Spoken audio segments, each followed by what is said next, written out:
ہم یہ کوشش کرتے ہیں، لیکن ادھر رب کیا فرما رہا ہے؟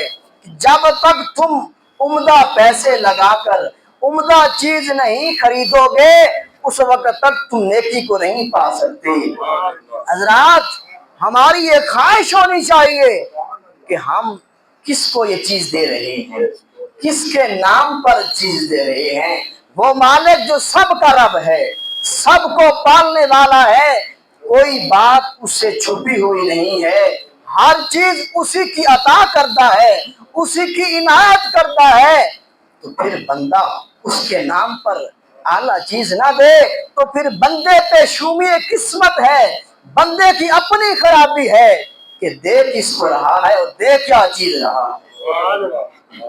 حضرات محترم، وہ مالک بندے کو آزماتا ہے، مال دے کر بھی آزماتا ہے، جان دے کر بھی آزماتا ہے، اولاد کی نعمت دے کر بھی آزماتا ہے، جائیداد کی نعمت دے کر بھی آزماتا ہے۔ وجہ کیا ہے کہ قربانی کے بغیر بندہ کسی مقام تک نہیں پہنچ سکتا۔ جس نے بھی کوئی مقام پایا اس نے قربانی دی، اپنے وقت کی قربانی دی، اپنی جان کی قربانی دی، اپنے مال کی قربانی دی، اپنی اولاد کی قربانی دی، تب رب کائنات نے اس کو عظیم منصب پر فیض فرما دیا، تب رب کائنات نے اس کو دنیا کا امام بنا دیا۔ حضرات، حضرت ابراہیم علیہ السلام، آپ کو رب کائنات نے جب آزمانا چاہا تو خواب میں آیا کہ اے ابراہیم، میری بارگاہ میں کوئی پیاری چیز قربان کرو۔ اب 8ویں رات کو بھی خواب آیا، 8ویں ذی الحج کو بھی خواب آیا، پھر 9ویں ذی الحج کو بھی خواب آیا کہ وہی خواب کہ میری بارگاہ میں کوئی پیاری چیز قربان کرو۔ دوستان مکرم، جب 2 مرتبہ خواب آ گیا تو اب 10ویں ذی الحج کو بھی وہی خواب آیا کہ اے ابراہیم، میری بارگاہ میں کوئی پیاری چیز قربان کر۔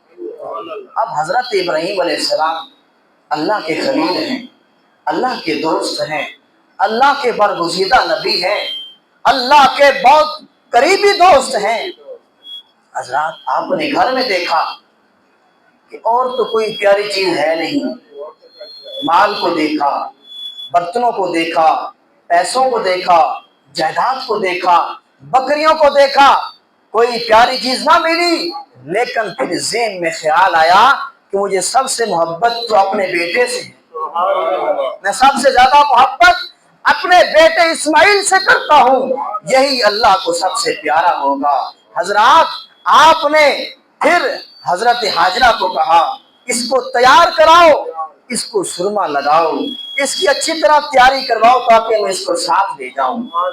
رب کائنات کا حکم آ گیا ہے، رب کائنات کا آرڈر آ گیا ہے کہ اے ابراہیم، میری بارگاہ میں کوئی پیاری چیز قربان کر، قربان جاؤں ان نبیوں کے نام پر، قربان جاؤں ان نبیوں کی شان پر، قربان جاؤں اس بیٹے اسماعیل کی شان پر جو اپنے باپ کے حکم پر ذرا بھی چوں چرا نہیں کی۔